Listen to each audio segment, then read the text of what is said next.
En este video exploraremos los 6 errores principales que cometen las personas que sufren de Sjögren, lupus y enfermedades autoinmunes ANA positivas y cómo evitarlos. Revisaremos algunas de mis experiencias personales recientes trabajando con pacientes de lupus, pacientes de Sjögren y pacientes con enfermedades autoinmunes ANA positivas y cómo manejan adecuadamente sus condiciones. Información útil, así que quédate con nosotros.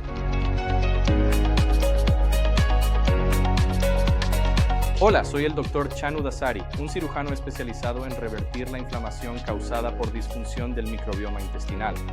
Mi enfoque, llamado el método mente-intestino-inmunidad, ha ayudado a miles de pacientes a superar enfermedades autoinmunes y disfunciones digestivas. Podemos solucionar condiciones complejas y graves sin medicamentos. Esto incluye la inflamación autoinmune y la disfunción digestiva. Si quieres ver cómo lo hacemos y conocer historias reales de éxito, revisa el enlace en la descripción o visita mgiclinic.com para solicitar una llamada de descubrimiento. Ahora, esta charla se centrará principalmente en las condiciones autoinmunes ANA positivas, como el lupus, el síndrome de Sjögren y el trastorno mixto del tejido conectivo. Como saben, a lo largo de los años he visto a muchas personas con enfermedades autoinmunes ANA positivas revertir sus síntomas y superar la inflamación sin el uso de medicamentos. Pero ¿qué hace especiales a estas personas? Porque muchas veces cuando vas al médico escuchas que el lupus, el síndrome de Sjögren o el trastorno mixto del tejido conectivo no se pueden curar. De hecho, puede que solo te ofrezcan algunas pruebas y algunos medicamentos y nada más. Puedo decirte, por mi propia experiencia personal lidiando con la inflamación autoinmune, que a mí me dijeron muchas de las mismas cosas que simplemente no eran ciertas. En este video quiero enfocarme en los errores que comete la gente al seguir consejos equivocados para lupus, Sjögren, trastorno mixto del tejido conectivo y enfermedades autoinmunes ANA positivas, y darte una perspectiva sobre cómo lograr una sanación poco común de las enfermedades autoinmunes y revertir los síntomas ANA positivos de forma definitiva. Muy bien, ¿cuáles son los 6 principales errores que debes evitar cuando estás lidiando con lupus, síndrome de Sjögren o una condición autoinmune ANA positiva? Número 1. Ignorar las evacuaciones intestinales. Como quizás sepas, entre el 70% y el 80% del sistema inmunológico se encuentra en el intestino. Se llama tejido linfoide asociado a mucosas, o MALT por sus siglas en inglés, y cubre prácticamente todo el tracto digestivo. Hay tejido inmunológico adicional en el vaso y el hígado, e incluso la boca y las vías respiratorias superiores tienen una contribución significativa. Normalmente, cuando vemos inflamación que puede afectar a todo el cuerpo, ya sea la piel, las articulaciones, los nervios, la tiroides, el intestino, las glándulas salivales, toda esta inflamación, incluidos síntomas como fatiga, confusión mental, sequedad ocular, dolor, toda esta inflamación se origina y puede desencadenarse en el tracto gastrointestinal. El órgano final que se ve afectado puede ser el cerebro, las articulaciones, el hígado, los ojos, la glándula salival, los nervios, la piel, la tiroides o cualquier otro, y eso está relacionado con la enfermedad específica. Así que el órgano final puede ser diferente, pero un patrón que suelo observar es que la inflamación comienza en el tracto gastrointestinal, y esto se ha comprobado en varios estudios de investigación. Hay un esfuerzo famoso en marcha llamado el Proyecto del Microbioma Americano, American Gut Project. Es un proyecto de nutrición y medicina de precisión que se está llevando a cabo en algunos de los principales hospitales universitarios, incluyendo la Universidad de California en San Diego. Son capaces de predecir el nivel de inflamación en el cuerpo, incluso cuando alguien experimenta una exacerbación de los síntomas. Pueden predecir esto cuando ocurre basándose en las heces que produce una persona. Básicamente, analizan las heces para averiguar si esa persona está a punto de desarrollar una inflamación más grave en los próximos días o semanas. Todo esto es fascinante, poder predecir lo que va a suceder varios días antes solo con base en lo que muestran tus heces. Entonces, ¿qué significa esto para ti? En general, cuando tienes altos niveles de inflamación en tu cuerpo, está muy relacionado con lo que ocurre en tu intestino, específicamente con los tipos de bacterias que tienes, cómo digieren los alimentos y cuánto tiempo permanecen estas bacterias y sus productos de desecho en los intestinos antes de salir. ¿Cómo se manifiesta esto? Bueno, para empezar, es importante tener evacuaciones intestinales frecuentes y regulares. Esto parece obvio, pero para la mayoría de las personas con las que trabajo, esto es un desafío. No van al baño todos los días, o si lo hacen, ciertamente no vacían completamente, y esto puede ser un problema. En segundo lugar, es importante que el microbioma intestinal esté optimizado desde el punto de vista de las especies. Yo interpreto muchas pruebas avanzadas de heces que analizan las diversas poblaciones de bacterias en el intestino y hongos como la cándida. También analizamos los metabolitos bacterianos, como el metano, que se puede observar en SIBO o IMO. También revisamos sustancias químicas como la sonulina, que se puede ver en el intestino permeable. Todos estos datos sugieren que existe una disfunción generalizada del microbioma intestinal y es muy importante introducir nuevas especies más saludables en el sistema de manera regular y frecuente para competir con los microbios dañinos. Ahora bien, estoy convencido de que si realizas este tipo de pruebas funcionales avanzadas del tracto gastrointestinal, si haces este tipo de pruebas cuando estás inflamado, todo sale positivo. Pero si repites la prueba cuando la inflamación ha desaparecido, tiende a situarse más dentro del rango normal. Una limitación es que cuando estás inflamado, digamos que te haces todas estas pruebas gastrointestinales avanzadas y no sabes en qué enfocar tu atención. Puedes obsesionarte con eliminar la cándida, erradicar el SIBO con antibióticos o intentar reparar el intestino permeable usando un montón de suplementos. Pero si lo piensas bien, el problema principal es no tener evacuaciones regulares. Y si no solucionas este problema subyacente, esta condición volverá y puede causar específicamente inflamación autoinmune.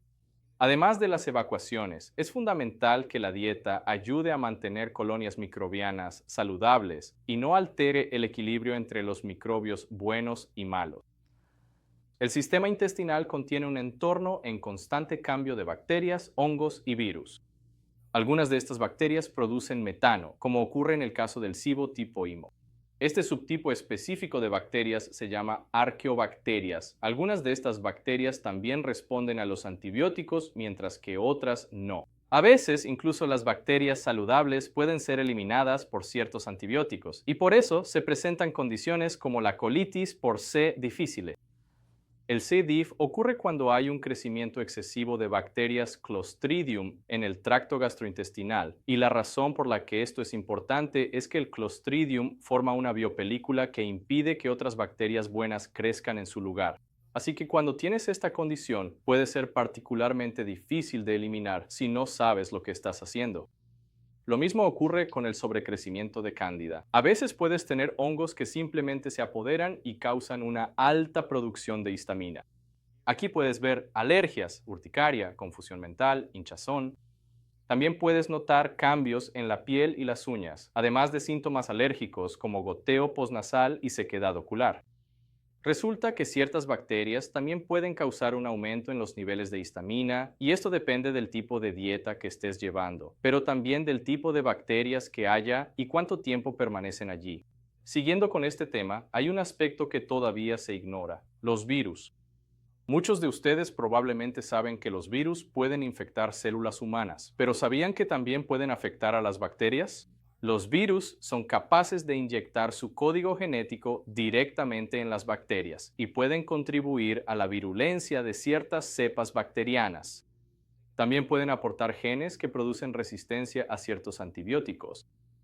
Así que los hongos, las bacterias y los virus todos contribuyen al microbioma humano, y estos microbios tienen sus propios genes, su propio metabolismo y sus propios patrones de crecimiento que pueden apoyar al cuerpo humano o, a veces, dañarlo. Y es importante saber que los productos de desecho de la fermentación, la histamina y las biopelículas pueden causar daño en los intestinos y activar el sistema inmunológico, provocando inflamación en otras partes del cuerpo. Así que, dadas estas dificultades, la alimentación puede desempeñar un papel fundamental en el apoyo a ciertos microbios beneficiosos. Número 2. Demasiado azúcar y alimentos procesados. Me hacen mucho esta pregunta, especialmente en la sección de comentarios de mis videos.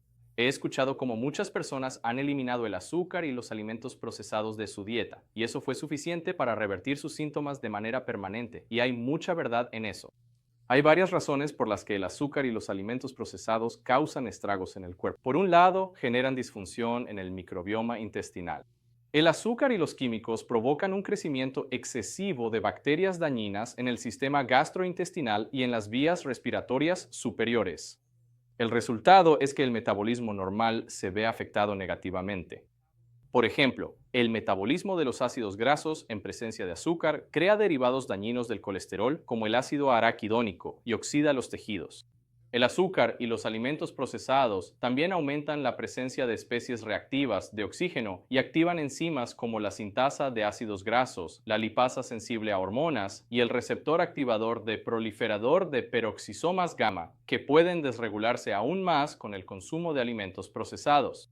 Además, el crecimiento excesivo de bacterias y hongos debido al azúcar es un desencadenante importante y significativo de la producción de histamina en el cuerpo, como mencioné antes. El consumo excesivo de azúcar también puede activar vías proinflamatorias, como NF-kappa beta, desencadenando la liberación de aún más citocinas inflamatorias. También pueden recordar de mis otras conferencias que, al ingerir ciertos aditivos químicos, el cuerpo puede generar especies reactivas de oxígeno que causan daño a estructuras celulares como lípidos, proteínas y ADN.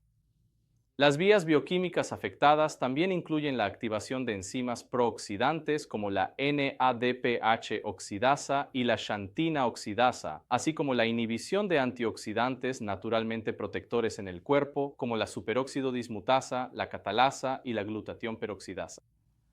Todo esto significa que el exceso de azúcar y los alimentos procesados pueden causar daño a los tejidos y limitar gravemente los mecanismos naturales de reparación. Ahora probablemente te estés preguntando por qué no le ocurre a todo el mundo. ¿Por qué algunas personas pueden consumir carbohidratos, azúcares y alimentos procesados sin tener absolutamente ningún problema? Y la respuesta es porque no están inflamados. Cuando el cuerpo no tiene inflamación activa, normalmente puede manejar este tipo de alimentos. Los niños son un muy buen ejemplo de esto. Suponiendo que no tengan ningún tipo de enfermedad inflamatoria, los niños pueden consumir grandes cantidades de alimentos procesados, carbohidratos, azúcares, lo que sea, y estarán bien. Puede que solo estén un poco hiperactivos y luego se queden sin energía, pero no tienen el mismo tipo de inflamación intensa que algunas personas con inflamación inmunológica activa. E incluso en mi clínica, cuando las personas se recuperan de sus enfermedades inflamatorias y han estado sin síntomas durante varios meses, pueden volver a comer algunos alimentos porque el cuerpo no se activa y puede manejar estos alimentos sin problema. Pero cuando estás inflamado, no puedes ignorar la contribución de la dieta. Número 3. Deficiencias en fitonutrientes. Aquí hay otro tema que siempre surge. Siempre aparecen algunos trolls en mis videos hablando de cómo las dietas paleo funcionan y cómo las dietas carnívoras solucionan todos los problemas del mundo. Y este tipo de pensamiento ha existido durante bastante tiempo. ¿Recuerdas la dieta Atkins o incluso Weight Watchers? La razón por la que estas dietas funcionan es porque evitan el azúcar y los carbohidratos procesados en su mayoría, así que la mayor parte de los beneficios de, por ejemplo, una dieta carnívora pueden atribuirse al bajo índice glucémico de los propios alimentos. También ayuda a que estos alimentos no pueden fermentar en el estómago, así que hay algunos elementos útiles en estas dietas. Sin embargo, el problema que veo es que una dieta basada solo en carne no es tan beneficiosa como, por ejemplo, una dieta rica en fitonutrientes. Y en un momento explicaré por qué. Normalmente, cuando hablamos de nutrición, nos enfocamos en los macronutrientes. Los fitonutrientes son compuestos moleculares que se encuentran principalmente en plantas y hongos, y que ejercen una fuerte influencia positiva en la salud humana. ¿Recuerdas que antes mencioné que evitar el azúcar y los carbohidratos procesados es importante? Bueno, la mayor parte del beneficio que proviene de las dietas paleo y carnívoras se debe al bajo índice glucémico de estas dietas. Tampoco contienen muchos elementos fermentables, pero la gran desventaja y la razón por la que estas dietas pueden causar problemas a largo plazo es que, en general, carecen de fitonutrientes, y existen 8 subgrupos principales de fitonutrientes que deberías conocer. Estos incluyen terpenos, fenoles, clorofila, tiocianatos, fitoenzimas, fitoaceites, prebióticos y alcaloides. Así que imagina estudiar estos fitonutrientes de manera sistemática y luego combinarlos en un plan de alimentación. Bueno, eso es exactamente lo que hice y se llama la dieta de fitonutrientes o dieta fito para abreviar, y puedes encontrar la introducción en Amazon simplemente buscando mi nombre y el Phyto Diet Primer. La dieta Phyto, en mi opinión, ofrece un marco más útil para abordar las elecciones alimenticias, porque los planes de comidas se basan en maximizar los fitonutrientes en la dieta. Además, no necesariamente excluye la carne ni los productos de origen animal. Así que, para quienes piensan que es una dieta vegana o basada en plantas, están equivocados, pues muchos alimentos vegetales no son saludables y pueden empeorar enfermedades inflamatorias. En lugar de mirar grandes grupos de alimentos indiscriminadamente, como los de origen vegetal, carnívoro o de origen animal, en vez de asignar estas etiquetas amplias y demasiado generales a la dieta, prefiero usar los fitonutrientes como una forma de juzgar si un alimento es beneficioso o perjudicial. Y proporciono este marco a mis clientes cuando están tomando decisiones sobre su alimentación. Es muy importante personalizar partes de estas dietas para cada individuo a fin de lograr los mejores resultados. Pero sí vemos que la dieta en sí es capaz de resolver enfermedades importantes porque apoya colonias microbianas saludables en el intestino. Algunas de las diapositivas que acaban de ver fueron de una charla que di en la Universidad de Stanford sobre el tema de la fitonutrición. Así que esta es un área que está recibiendo mucha atención y mucha cobertura mediática, y rutinariamente me hacen preguntas sobre mi dieta fito y cómo funciona. Número 4. Ignorar el estrés y el trauma. El médico canadiense Gabor Mate ha afirmado célebremente que el estrés y el trauma son la causa raíz de la inflamación autoinmune y la disfunción digestiva. En su libro El mito de la normalidad, dice que algunos autores creen que es la causa principal. Puedo decirles por experiencia personal y por trabajar con clientes que esto casi siempre es así. Hago algunas preguntas básicas para detectar esto. Pregunto, ¿hay alguna necesidad no satisfecha en tu vida? Las necesidades no satisfechas pueden incluir cosas como tiempo en la naturaleza, descanso y relajación, sueño, intimidad, actividad física, expresión creativa o artística, oportunidades para comer alimentos saludables.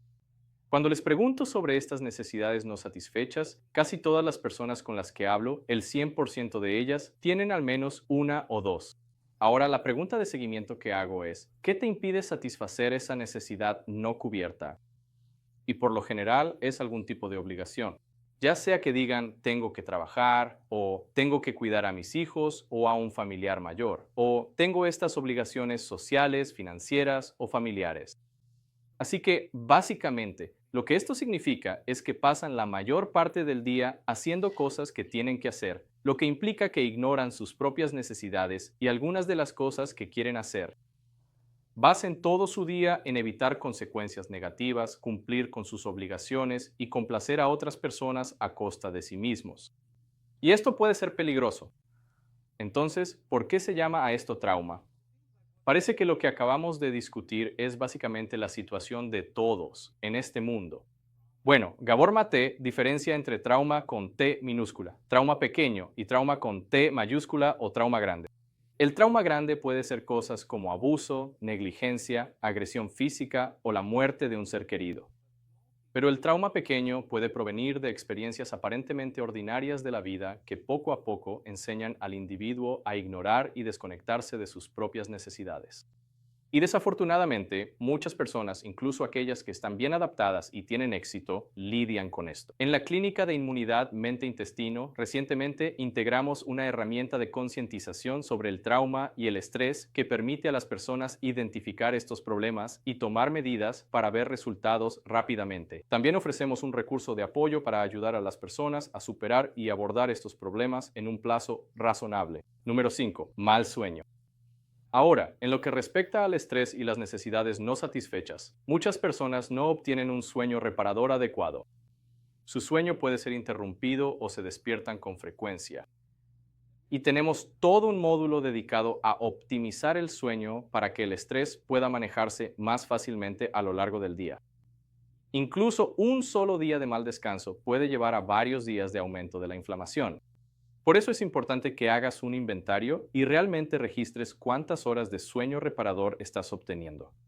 Las personas con patrones de sueño deficientes tienen citocinas inflamatorias elevadas, lo que empeora la inflamación autoinmune y la disfunción digestiva. Número 6. Estilo de vida sedentario. También, siguiendo el tema de las necesidades no satisfechas, la falta de actividad física y ejercicio es una oportunidad perdida. Cada vez que hacemos ejercicio, nuestros cuerpos liberan moléculas de señalización celular y hormonas que reparan los tejidos. Estos compuestos beneficiosos también bloquean la inflamación. Por ejemplo, las personas que hacen ejercicio regularmente tienen niveles más bajos de TNF-alfa a largo plazo. La IL-6 y el TNF-alfa son moléculas de señalización celular que se pueden medir en la sangre y que predicen si el cuerpo tendrá una respuesta disfuncional o una respuesta saludable. De hecho, estas citocinas están involucradas en una gran cantidad de enfermedades crónicas. De hecho, uno de los inhibidores más potentes del TNF-alfa es el ejercicio. Y las personas con estilos de vida sedentarios, lamentablemente, tienen niveles más altos. Y aquí hay un estudio que analiza precisamente eso. No solo eso, también vemos que el ejercicio ayuda a promover un microbioma saludable, y aquí hay otro estudio que lo demuestra. Quizás te estés preguntando, con todo ese cansancio y a veces con dolores y molestias, ¿cómo puedes hacer ejercicio? Y la respuesta es: te adaptas. Creas un régimen de entrenamiento que esté personalizado a tus capacidades y lo mantienes de manera constante.